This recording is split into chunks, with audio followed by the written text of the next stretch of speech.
안녕하십니까. 전세계 계신 CBN 청취자 여러분, 하나님의 말씀으로 사랑과 행복 전하는 CBN 교과방송의 정수 인사드립니다. 안녕하세요. 답심리교회의 전정민 목사입니다. 예, 지난주에는 그토록 기다리고 기다리던 비가 왔습니다. 어떻게 맞습니다. 네, 서울에도 비가 많이 왔나요? 예, 비가 이제 촉촉히 내려서, 네, 예, 뭐 사람들이 또 이제 기분 좋아하는 것 같고, 근데 네. 그전에는 너무 이제 좀 메마르고 건조했었는데, 이렇게 비가 내리니까 정말 음, 또 좋은 것 같습니다. 제가 있는 이 강릉은 정말 메말랐거든요. 그리고 또 인근 주변에 농사 짓는 분들이 꽤 있는데 비가 안 와가지고 네. 걱정을 많이 해서 저희가 새벽 예배 때 기도도 했거든요. 야, 그래서 네. 그랬는지 하나님께서 넉넉하고 풍부하게 비를 내려주셨어요. 너무나 생수 감사하고, 같은 비네요. 네, 황금비죠. 그리고, 네. 조금 더 과하게 얘기하면 생명의 물줄기 같은 어떤 면에서 야, 우리 또 생명을 틔우는 이 곡식을 또 여물게 하고 열매를 또 여물게 하는 그런 과정의 중요한 이른비 같은 비였거든요. 예, 하나님의 네. 은혜가 너무 컸다고 생각이 되어지고 또 이 비를 네. 보면서 우리 마음에도 필요할 때마다 이 성령의 단비가 내린다면 얼마나 좋을까 그러한 생각이 들었고 요즘 말씀에 메마른 시기 그 말씀이 정말 풍부한데 실제로 음, 말씀을 갈구하는 사람들은 또 많지가 않잖아요. 마치 이 네. 노아 홍수 때 물은 너무나 많아도 먹을 물은 별로 없었던 것처럼 이 음, 사람들이 메말라 있는 분들이 많은데 이 성령의 단비를 통해서 우리가 더욱더 용서하는 마음 또 화목한 마음 화해하는 마음 이런 넉넉한 아름다운 마음들이 성령의 단비를 통해서 우리 마음에 뿌려졌으면 얼마나 좋을까 그런 생각도 해보았습니다.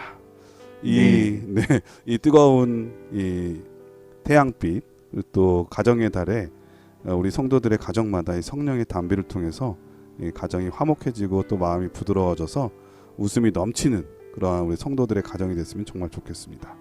자, 네. 오늘은 하나님과 함께 자라나는 삶이라고 하는 주제로 공부하고 있는데 이번 2기 동안요. 자, 오늘은 9번째 시간입니다. 제목은 죄, 복음, 그리고 율법이라고 하는 제목인데 먼저 기억절 말씀을 읽어드리겠습니다. 내가 주의 법도들을 영원히 잊지 아니하오니 주께서 이것들 때문에 나를 살게 하심이니이다. 나는 주의 것이오니 나를 구원하소서. 내가 주의 법도들만을 찾았나이다. 시편 119편 93절 94절 말씀이었습니다. 자, 이번 제 9번째 시간은 죄, 복음, 그리고 율법이라고 하는 제목인데 어떤 말씀인지 우리 목사님께서 간단하게 서론의 말씀을 해주시겠습니다. 폴 브랜드 박사는 인도에서 한센병, 나병 환자의 회복과 재활에 평생을 바친 영국의 의료 선교사이자 저명한 정형외과 의사였습니다. 그는 환자들을 돌보다 한 가지 놀라운 사실을 발견합니다. 환자들의 손가락과 발가락이 닳아 없어지는 까닭은 나균 때문이 아니라 통증을 느끼지 못하는 신경 손상 때문이라는 것을 발견하게 된 것입니다. 환자들은 뜨거운 냄비를 쥐어도 발에 못이 박혀도 알지 못했기 때문에 신체적 고통과 손상을 당했던 것입니다. 그리고 그는 필립 얀시와 함께 집필한 저서 고통이라는 선물, 몸이라는 선물, 이 책을 통해서 고통이 인간을 보호하는 필수적인 신호이자 하나님의 선물임을 의학적으로 그리고 신학적 관점에서 풀어내기도 했습니다. 그런데 율법은 우리 자유를 올가매는 짐이 아니라 죄가 영혼을 조용히 갉아먹기 전에 그것을 깨닫게 하는 거룩한 통증이라고 말할 수 있습니다. 시편 기자는 내가 주의 법도들을 영원히 잊지 아니하오니 주께서 이것들 때문에 나를 살게 하심이니이다라고 고백하였습니다. 그러나 오늘 우리는 영적 감각이 점점 무뎌지는 시대를 살아가고 있습니다. 사회가 죄에 익숙해지면서 교회조차 죄를 죄라고 부르기를 어색해 합니다. 죄와 더불어 편안히 사는 길은 평온해 보이지만 그것은 결국 통증을 잃어버린 환자의 평온과 다르지 않습니다. 오직 너희 제약이 너희와 너희 하나님 사이를 갈라 놓았고 라는 말씀처럼 죄는 모르는 사이에 두꺼운 벽을 쌓아갑니다. 이번 한 주 우리는 하나님께서 왜 율법을 주셨는지 또 죄로 깨어진 관계를 누가 회복시키는지를 배우게 될 것입니다.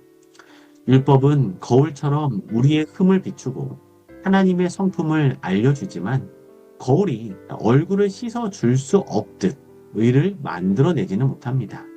의는 오직 복음을 통해 우리 마음에 새겨지기 때문입니다. 예수님께서 나더러 주여 주여 하는 자마다 다 천국에 들어갈 것이 아니요 라고 말씀하셨듯 삶은 반드시 행함으로 우리의 삶으로 이어지고 나타나야 합니다. 제9과 죄, 복음, 그리고 율법의 교과 공부를 통해 율법과 복음이 서로 손을 맞잡고 우리의 마음을 빚어가는 복된 한 주가 되기를 소망합니다. 예, 이번 제 구간은 바로 이 죄에 대한 문제를 다루고 있죠. 이 죄에 대한 복음은 무엇이고 또 이 죄와 복음 그리고 율법과의 관계는 어떤 것인지. 이 죄가 네. 반복되다 보면은 사람이 마음이 무뎌지거든요. 그러니까 무뎌지게 되면은 죄를 또 한 번 져도 아무렇지도 않고 감각이 없게 되잖아요. 그렇게 되면은 네. 마음이 강팍하게 되는데 이러한 것들에 대한 하나님의 영적 가르침 그 교훈은 무엇인지 오늘 전정민 목사님을 통해서 이번 기회에 배울 수 있을 것 같습니다. 그럼 말씀에 앞서 찬미 듣고 시작합니다. 여긴 말씀의 방송 CBN 코리아입니다.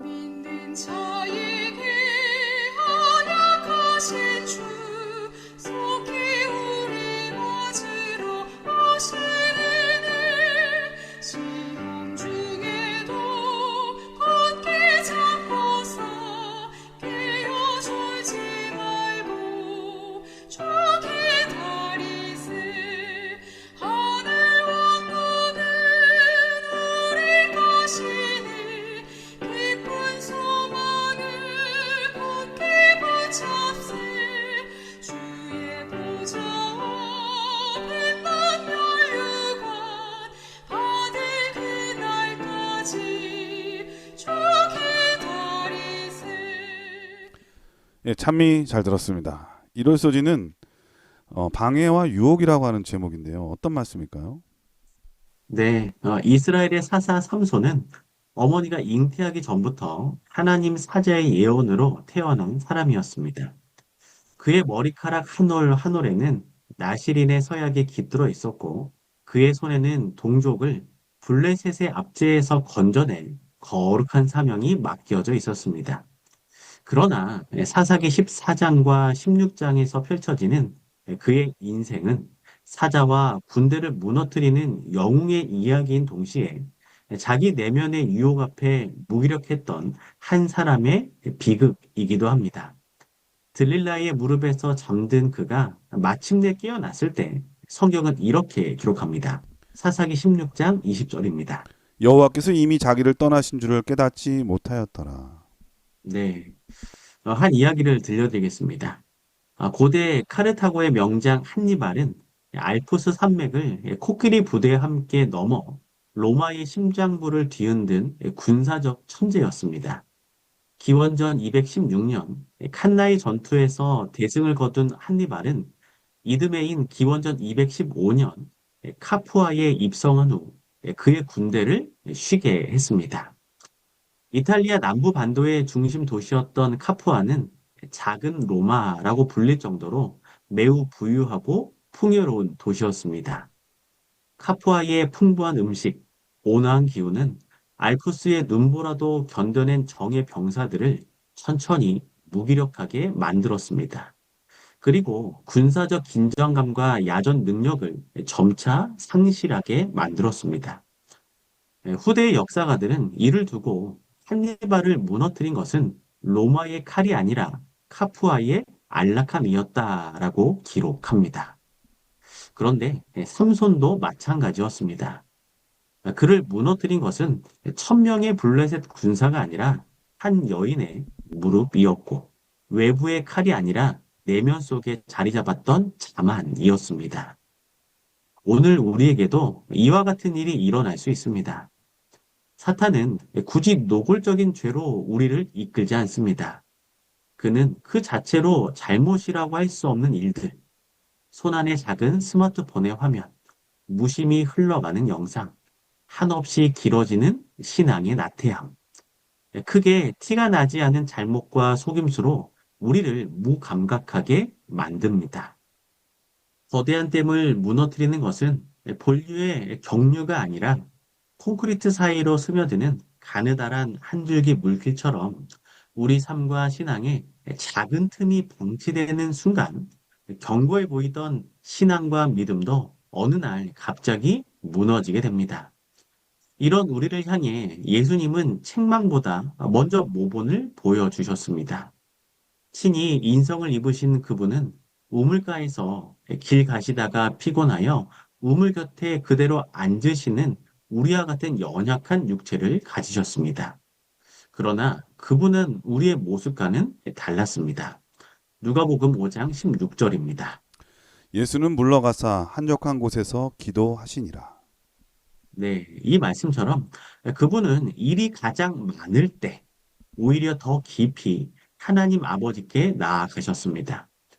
자기 힘으로 유혹을 이기려 했던 삼손과 달리 예수님은 아버지와의 친밀함을 무기로 삼으셨고 그것이 광야의 40일 시험에서도 흔들리지 않으셨던 비결이었습니다. 엘렌 화이트는 다음과 같이 권면합니다. 만일 우리가 죄악적인 사상과 감정을 억제하고 그것을 말과 행동으로 나타내지 않는다면 사탄은 경우에 알맞는 그럴듯한 시험거리들을 준비할 수 없으므로 패배하고 말 것이다. 네, 마귀는 우리의 생각을 직접 읽지는 못하지만 예리한 관찰자이기 때문에 우리가 무엇에 시선을 두고 어떤 말을 하며 사는지를 끈질기게 살펴봅니다. 그러므로 우리의 영적 싸움은 행동의 자리가 아니라 그보다 훨씬 앞선 생각의 자리에서부터 시작되어야 하는 것입니다. 마태복음 6장 33절입니다. 너희는 먼저 그의 나라와 그의 의를 구하라. 그리하면 이 모든 것을 너희에게 더하시리라. 네, 이 말씀처럼 우리가 하루의 첫 시간을 어디에 드리느냐가 그날의 영적 승리를 결정하게 됩니다. 삼손처럼 자기 강함을 의지하다 어두운 감옥에서 눈을 잃고서야 다시 하나님을 부르짖는 사람이 되지 않으려면 오늘 아침 우리는 무엇보다 우리 주님 앞에 무릎을 꿇어야 합니다. 그것이 평범한 하루를 승리하는 하루로 바꾸는 유일한 비밀임을 기억하게 되시기를 소망합니다. 예, 일요일 소지는 방해와 유혹이라고 하는 제목이었는데 이 방해와 유혹은 언제 더 큰가 이렇게 생각해 보면 고난 때보다는 안락하고 평안할 때인 것 같아요. 예, 한번 이겼다고 생각할 그때에 방심하게 되거든요. 아, 저 한번 이겨봤으니까 뭐 그냥 하던 대로 하면 되겠지라고 하는 생각들. 음, 이게 되게 무너지는데 큰 일조를 하거든요. 왜 이스라엘 맞습니다. 백성들이 아이성에 진 이유도 거기에 있잖아요. 여리고 네, 같은 거대한 성도 무너뜨렸는데 저 아이성쯤이야 하면서 2, 3천만 올라가라고 하니까 여호수아도 그렇게 기도로 늘 하나님께 매달리던 여호수아도 그럼 그렇게 하자 했다가 완전히 무너지게 되죠. 네, 이 사단은 우리를 넘어뜨리기 위해서 매일같이 맹렬히 연구한다고 그랬거든요. 음, 근데 정말 희한한 거는 정말 준비를 잘해서 싸울 준비를 해야 되는 하나님의 백성들은 오히려 교만해가지고 하나님 음, 없이도 내가 이 정도는 할 수 있어라고 하는 생각 때문에 넘어질 때가 많거든요. 예를 네, 들면 예전에 우리나라가 이제 임진왜란이 있었잖아요.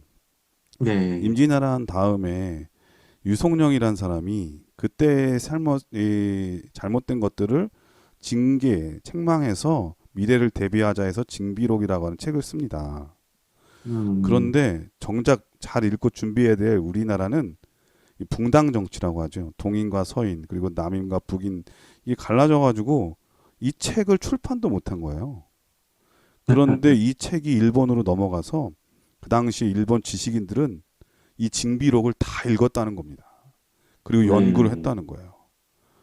그러니까 정말 읽어야 될 우리 조선은 그 책을 읽지도 않았는데 우리를 무너뜨리려고 하는 그 일본 사람들은 그걸 다 연구해가지고 지식인들은 늘 읽어야 되는 그러한 기본 도서처럼 읽었다는 겁니다. 이게 네. 정말 아이러니 아닙니까? 하나님의 말씀도 음, 마찬가지인 것 같아요.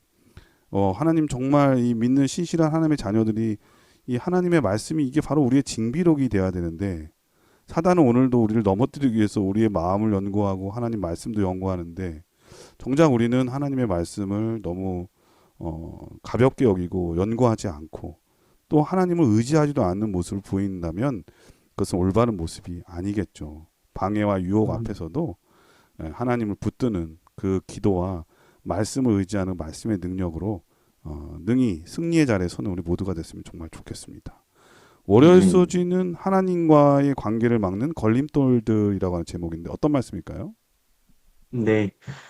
신앙이라고 하는 배가 침몰할 때는 거대한 폭풍 한가운데서가 아니라 잔잔한 바다에서 더 자주 일어납니다. 1912년 4월의 그날 밤 호화 여객선 타이타닉호는 폭풍을 만나서가 아니라 어둠 속에 떠있던 빙산의 옆구리를 스치며 침몰합니다. 빙산은 그 전체의 10분의 1만이 수면 위로 드러나 있었고 보이지 않던 나머지가 배의 측면을 길게 찢어 놓았던 것입니다. 그런데 우리 영혼도 그러한 것 같습니다. 겉으로 드러난 큰 죄가 우리를 무너뜨리기 전에 마음 아래 잠긴 작은 자기 의지와 미세한 자만, 교만이 먼저 영혼의 측면을 갈라놓는 경우가 더 많기 때문입니다. 사도 바울은 이러한 위험을 누구보다도 잘 알고 있었기 때문에 다음과 같이 권면합니다. 고린도전서 10장 12절입니다. 선줄로 생각하는 자는 넘어질까 조심하라. 자기 힘을 의지했던 삼손은 적군의 칼이 아니라 스스로에 대한 자만 때문에 넘어졌고 베드로 역시 내가 주와 함께 죽을지언정 주를 부인하지 않겠다고 단언했던 그날 밤 그는 무너졌습니다. 내 신앙과 믿음이 자신만만하다고 느껴지는 그 순간이야말로 가장 위태로운 순간입니다. 예수님은 산상수훈에서 다음과 같이 말씀하십니다. 마태복음 6장 2절입니다. 외식하는 자가 사람에게서 영광을 받으려고 너희 앞에 나팔을 불지 말라. 네. 자신의 헌신을 은근히 드러내고 싶은 마음, 신앙의 깊이로 남을 내려다보는 우월감은 영원히 가장 늦게 알아차리는 신앙의 균열이라고 말할 수 있습니다. 또한 주님께서는 음욕을 품고 여자를 보는 자마다 마음에 이미 간음하였느니라 하시며 오른 눈이 실족하게 하거든 빼어 내버리라고까지 말씀하셨습니다. 이는 자해를 명하시는 것이 아니라 죄의 작은 격가지 하나라도 단호히 잘라내라는 우리를 향한 사랑의 부탁입니다. 격가지 하나를 그대로 두면 머지않아 큰 줄기로 자라 영혼 전체를 덮어버리기 때문입니다. 그리고 비판하는 영도 자주 관가되는 균열입니다. 마태복음 7장 1절입니다. 비판을 받지 아니하려거든 비판하지 말라. 네. 이런 주님의 말씀처럼 끊임없이 남을 저울에 다는 사람의 마음에는 정작 자신을 비추어 볼 거울이 남아있지 않습니다. 형제를 향한 분노 또한 마찬가지입니다. 마태복음 5장 22절입니다. 형제에게 노하는 자마다 심판을 받게 되고 네. 이 말씀은 우리가 정당하다 여기는 분노조차 하나님과의 관계에 가는 실금이 생길 수 있음을 알려주고 있습니다. 네덜란드의 코리텐 봄은 나치 수용소에서 언니를 잃은 후 전쟁이 끝난 어느 집회 자리에서 자신의 가족을 학대했던 간수와 마주치게 됩니다. 그가 손을 내밀며 용서를 구할 때 그녀는 차마 손을 들 수 없었다고 고백합니다. 그러나 주여, 저는 용서할 수 없으니 당신의 사랑을 흘려보내 주시옵소서라고 기도하던 순간 따뜻한 능력이 어깨에서 손끝으로 흘러내려와 그녀의 손이 저절로 들렸다고 그는 고백합니다. 너희 원수를 사랑하며 너희를 박해하는 자를 위하여 기도하라는 말씀이 인간의 의지만으로는 닿을 수 없고 오직 그리스도의 능력으로만 가능한 길임을 보여주는 예라고 말할 수 있습니다. 엘렌 화이트는 다음과 같이 기록합니다. 죄가 우리를 사로잡는 것은 의지를 통해서이다. 네. 결국 손과 발과 눈이 아니라 그것을 움직이는 의지가 문제입니다. 그러므로 우리가 매일 하나님 앞에 굴복시켜야 할 것은 행위 이전에 그것을 지배하는 마음의 방향입니다. 오늘 우리 마음속의 작은 균열을 그대로 두지 마시기 바랍니다. 사소해 보이는 자만, 한 줌의 우월감, 한마디에 남을 비판하는 비판, 정당화된 분노가 곧 우리 영혼의 측면을 찢기는 보이지 않는 빙산이 될 수 있기 때문입니다.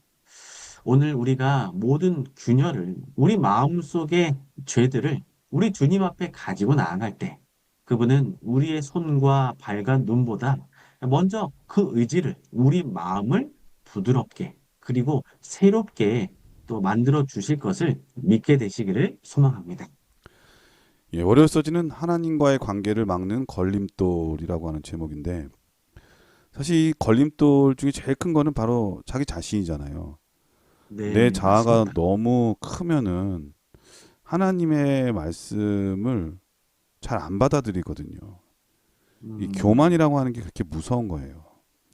이 목사님 타이타닉호에 대한 말씀을 하셨는데 그 네, 타이타닉호의 선장님이 뭐 그 누구였냐면 그 에드워드 존 스미스라고 하는 사람이었는데 이분이 네, 60이 넘은 그 배 운전만 거의 40년 가까이 하신 분이라고 그랬거든요. 음, 근데 이분이 이제 이 타이타닉호를 보니까 너무 거대하니까 이거는 뭐 어떤 배도 어떤 것도 이 배를 넘어뜨릴 수 없다는 그런 교만함이 있었나 봐요.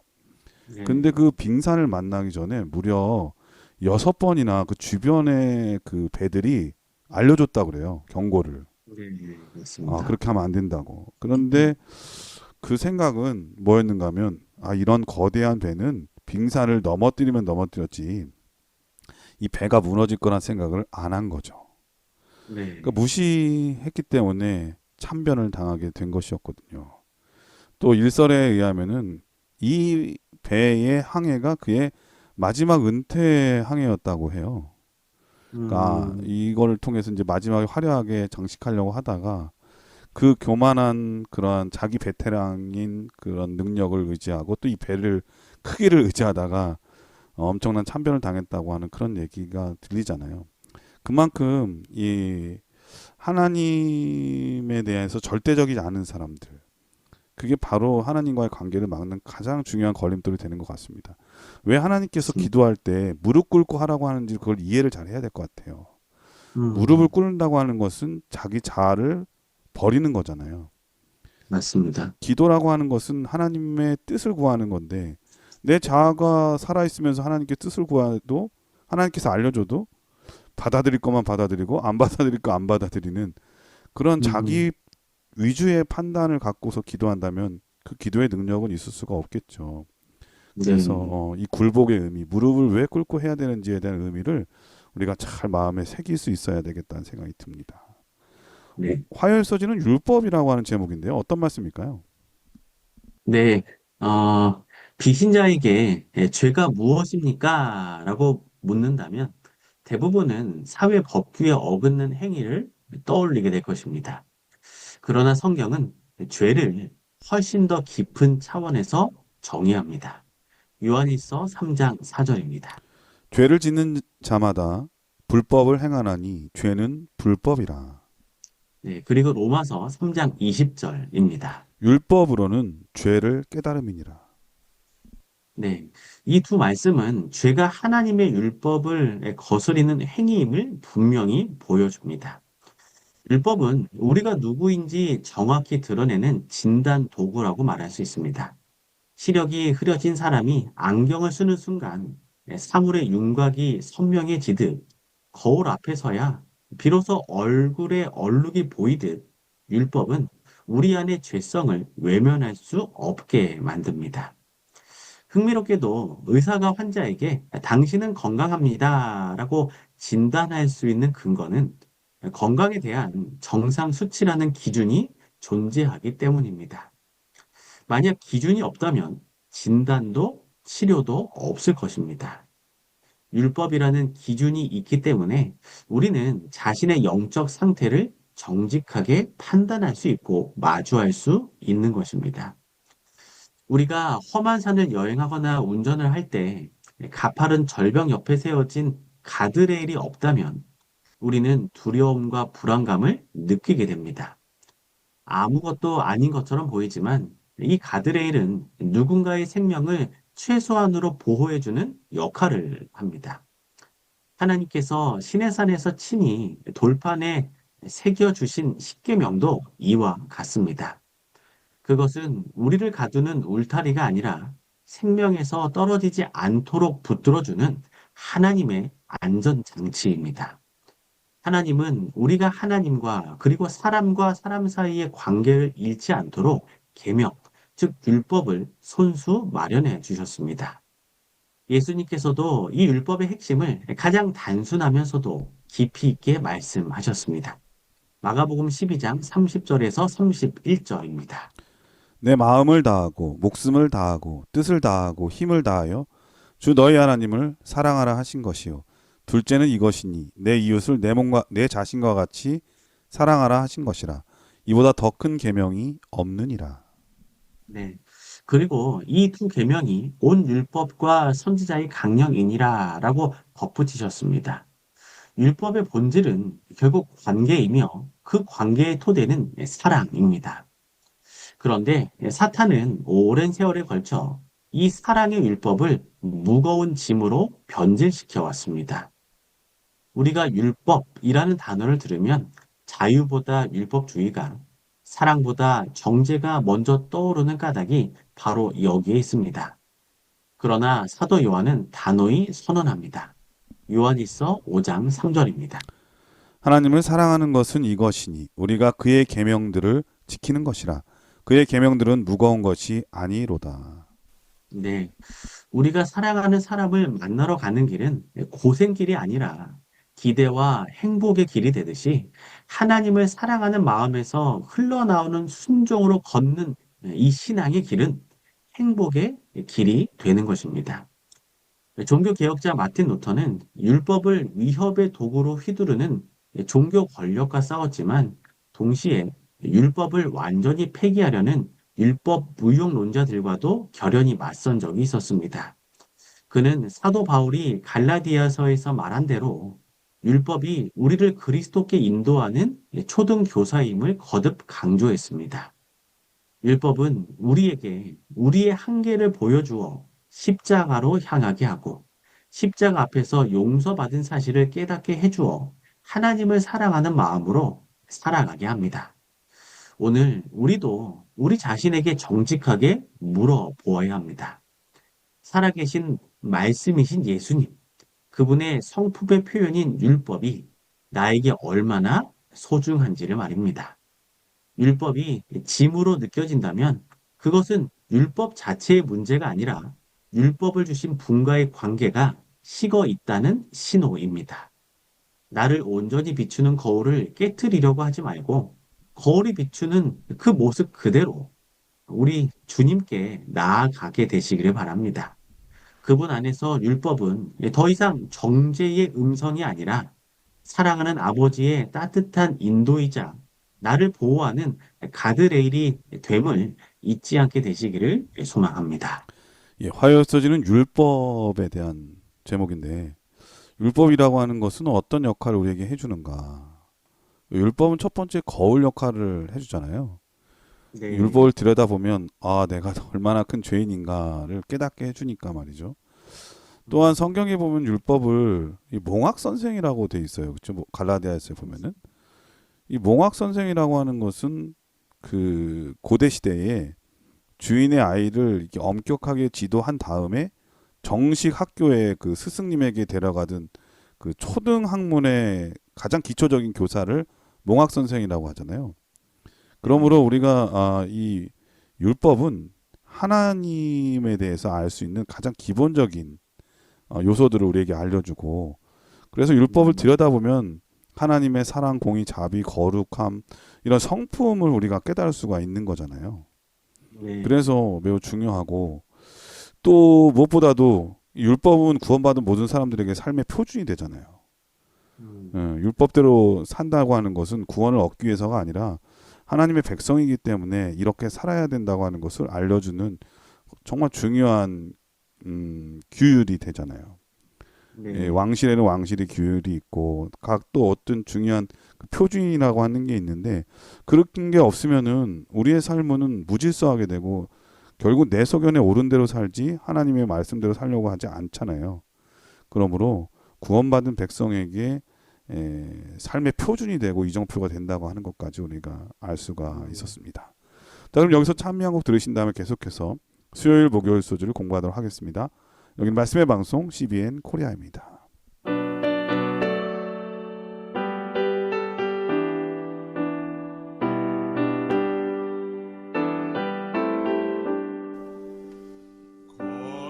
걸음마다 주와 함께 숨 쉴 때도 주와 함께 언제든지 주와 함께 내 생활 모두 기도라 기도 시간 기쁨 넘쳐 하늘의 평화 마음에 차고 생명샘물 솟아나네. 예, 수요일 소주는 율법과 복음이라고 하는 제목인데요. 어떤 말씀일까요? 네, 율법과 복음은 마차를 끄는 두 마리의 말과 같습니다. 어느 한쪽만으로는 결코 우리를 구원의 길로 데려갈 수 없습니다. 예수님께서는 분명히 말씀하셨습니다. 마태복음 5장 17절입니다. 내가 율법이나 선지자를 폐하러 온 줄로 생각하지 말라. 폐하러 온 것이 아니요 온전하게 하려 함이라. 네, 율법은 그리스도와 대립하는 것이 아니라 오히려 그리스도 안에서 그 깊은 뜻이 비로소 환히 드러나게 됩니다. 종교 개혁의 불씨를 지핀 마틴 루터는 그 누구보다 엄격하게 율법을 지키려 몸부림친 수도사였습니다. 그는 차가운 돌바닥에 무릎을 꿇고 기도하며 끝없이 고해를 했고 로마 성지에서는 빌라도의 계단을 무릎으로 기어 오르기까지 했습니다. 그러나 그의 영혼은 끝내 평안을 얻지 못했습니다. 율법은 거울처럼 그의 죄를 더 선명히 비출 뿐 그 죄를 씻어주지 못했기 때문입니다. 마침내 그는 비텐베르크의 작은 방에서 오직 의인은 믿음으로 말미암아 살리라는 말씀을 묵상하다가 깨닫게 됩니다. 율법이 가리키던 그 의는 인간이 만들어낼 수 있는 것이 아니라 십자가 위에서 그리스도께서 이미 이루신 선물이라는 사실을 깨닫게 된 것입니다. 우리는 한 번쯤 엑스레이 촬영을 해 보았을 것입니다. 엑스레이 촬영을 통해 우리는 몸 안의 종양이나 골절을 발견하게 됩니다. 그러나 그 어떤 첨단 영상 촬영 장비도 사람의 병을 치료하지 못합니다. 그 이유는 영상 장비를 통한 촬영은 내 몸에 문제가 있는 것을 찾아내는 것이며 치료의 출발일 뿐 병을 고치는 치료 자체가 아니기 때문입니다. 그런데 율법은 바로 이 X선과 같아서 내 영혼 깊은 곳의 죄를 낱낱이 드러내지만 결코 그 죄를 용서하지도 의롭다 선언하지도 그리고 속죄하지도 못합니다.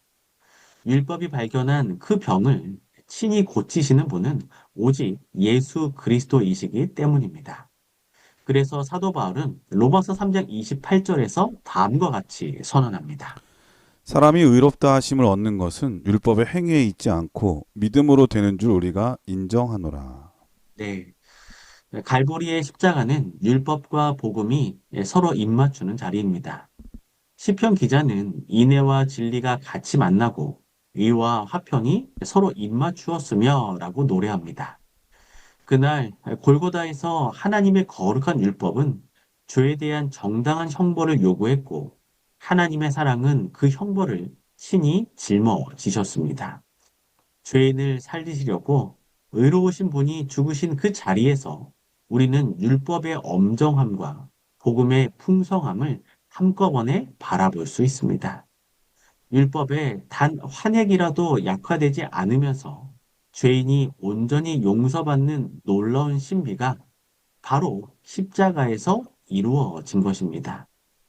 그래서 갈보리를 자주 바라보는 사람은 율법을 짐으로 느끼지 않고 그리스도를 향한 사랑의 표현으로 받아들이게 되는 것입니다. 그러므로 율법과 복음은 서로 적이 아니라 하나의 진리입니다. 복음을 깊이 만난 사람은 결코 율법을 가볍게 여기지 않습니다. 도리어 자신을 위해 십자가를 지신 그리스도의 사랑에 감격하여 그분의 계명, 그분의 말씀을 사랑하게 됩니다.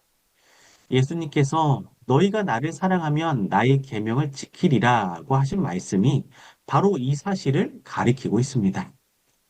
부모가 자녀에게 가르치는 규칙이 결국 자녀들의 안전을 지켜주듯이 하나님의 율법에는 우리를 향한 그분의 마음이 고스란히 담겨져 있습니다. 율법은 의의 필요를 외치고 복음은 그 의를 선물로 안겨줍니다.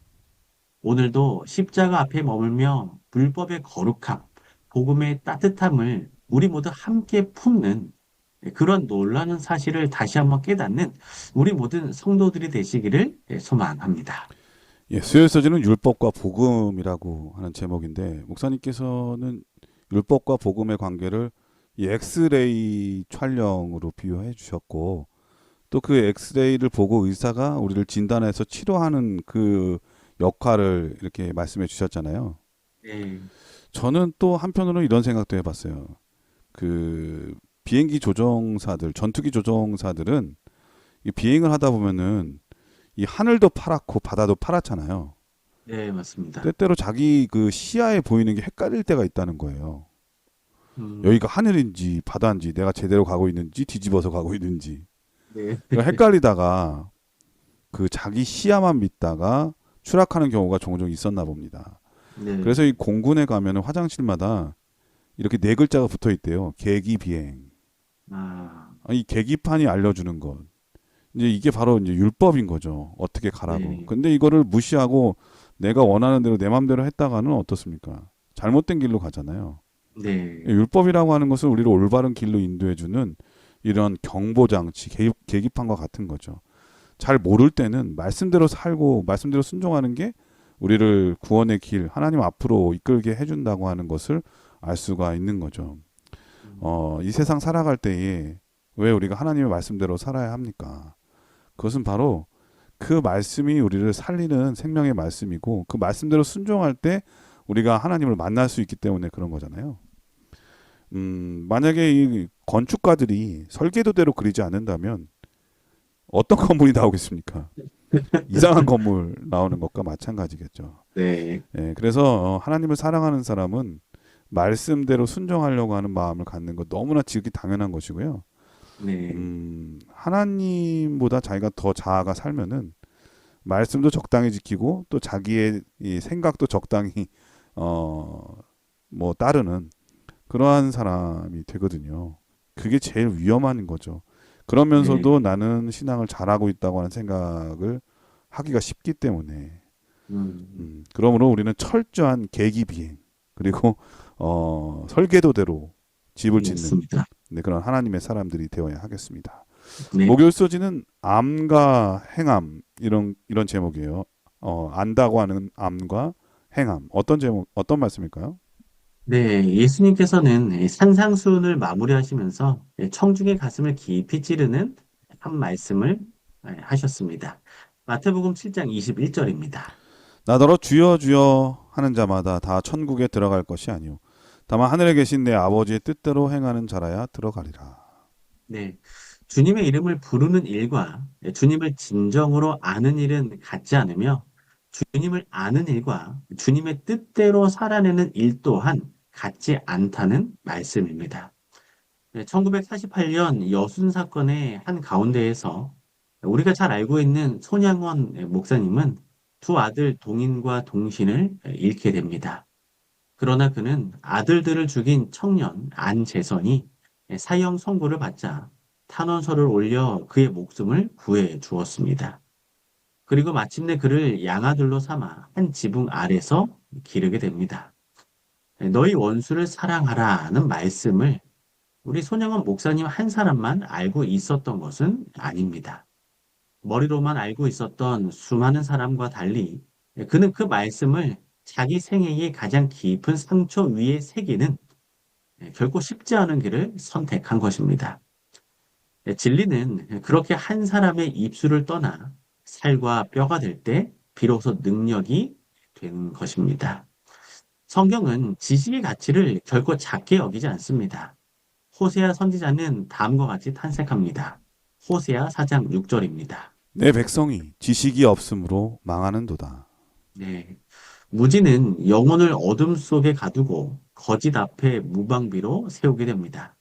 그러나 예수님께서는 지식이 머물러야 할 더 깊은 자리를 가리켜 주십니다. 요한복음 17장 3절입니다. 영생은 그 유일하신 참 하나님과 그가 보내신 자 예수 그리스도를 아는 것이니이다. 네. 여기서 안다는 말씀은 책 속의 정보를 기억하는 차원을 넘어서 사랑하는 이의 얼굴을 마주보고 그분과 함께 걷는 인격적인 사귐을 의미합니다. 자녀가 부모를 사랑한다고 말하면서도 늘 그 말에 등을 돌리게 된다면 그 사랑은 입술에 머문 사랑일 뿐입니다. 반대로 부모를 진심으로 사랑하는 자녀는 부모가 기뻐하시는 일을 자연스럽게 하고 싶어집니다. 하나님과 우리의 관계 또한 그러합니다. 순종은 구원의 값을 지불하는 거래가 아니라 이미 받은 사랑에 대한 마음의 응답입니다. 그리고 산상수훈의 마지막 자락에서 주님께서는 두 건축자의 비유를 들려주십니다. 마태복음 7장 24절 그리고 26절입니다. 그러므로 누구든지 나의 이 말을 듣고 행하는 자는 그 집을 반석 위에 지은 지혜로운 사람 같으리니 나의 이 말을 듣고 행하지 아니하는 자는 그 집을 모래 위에 지은 어리석은 사람 같으리니. 네. 식물학자들은 캘리포니아의 거대한 세커이아 나무가 의외로 얕은 뿌리를 가졌음에도 폭풍 앞에 쓰러지지 않는 이유를 두고 그 뿌리들이 곁에 자라는 다른 세커이아 뿌리와 깊이 얽혀 한 몸이 되었기 때문이라고 설명합니다.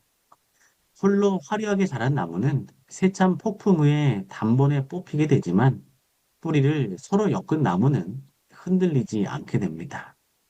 우리가 예배를 통해 개인적인 묵상을 통해 듣게 된 말씀이 우리 삶 속에 우리 일상의 자리에 뿌리를 내리고 서로 엮어질 때 우리의 생애도 반석이신 예수님 안에서 결코 무너지지 않게 되는 것입니다. 결국 신앙은 얼마나 많이 아느냐의 알미 아니라 아는 만큼 한 걸음을 내딛고 있느냐 삶의 문제입니다.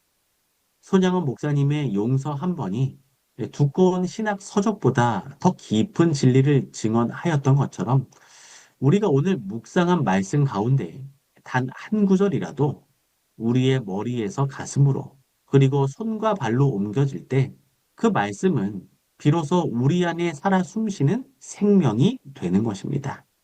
오늘 우리의 알미, 삶이 되기를 소망합니다. 예, 목요에서 지는 이 암과 행함이라고 하는 제목인데요. 알아도 행하지 않으면 의미가 없는 거죠. 네, 예전에 들은 얘기인데 그 미니멀라이즈라고 하는 그런 스타일 있잖아요. 삶의 스타일. 네, 이게 한때 유명할 때가 있었나 봐요. 맞습니다. 근데 이 사람이 미니멀라이즈를 실천하기 위해서 미니멀라이즈에 관한 책을 엄청 많이 샀는데 그것을 집에다 다 쌓아둔 거예요. 아, 그래가지고 집이 미니멀라이즈가 아니라 더 맥시멈 어수선해졌다. 라이즈. 그런 얘기를 하더라고요. 근데 이제 사람의 뇌라는 게 참 희한한 게 보통 이게 운동을 하면 밖에서 뛰든지 뭘 해야 되잖아요. 네, 근데 그 이유가 이 도파민이라는 그 호르몬이 나와가지고 이 상쾌함이라든지 이 만족감을 느끼고 스트레스가 해소되고 이렇게 돼야 되는데 행동을 통해서. 근데 사람이 희한한 게 내가 운동을 해야 되는구나. 그러니까 스마트워치가 필요하겠지 해가지고 스마트워치를 사잖아요. 네, 그러면 그 살 때의 도파민이 확 나온답니다. 그런데 중요한 거는 그 스마트워치를 샀으면 밖에 나가서 운동을 해야 되잖아요. 난 근데 요즘 그 스마트워치를 산 순간 도파민이 나와가지고 이 뭘 사는 데 집중한답니다. 밖에 나가서 운동을 해야 되는 게 아니라 네. 이미 도파민이 나왔기 때문에 사는 것 때문에 굳이 나갈 음. 필요가 있을까 생각해서 안 나간다는 거예요. 네. 그러니까는 이게 사람이 머리로 아는 것과 행동을 하는 것은 정말 다른 거죠. 네, 맞습니다. 이 몸으로 이 깨달은 거는 잘 잊어버리지 않거든요. 그래서 이 경험으로 쌓는 것, 이 정말 중요한 것 같아요. 그리고 자꾸 이게 반복되다 보면은 머슬 메모리라고 하잖아요. 우리가 생각하지 않아도 몸에서 나오게 만드는. 이 하나님에 대한 믿음도 그런 것 같아요. 내 자꾸 의지로 뭔가를 해보려고 그러면 무너질 때가 많거든요.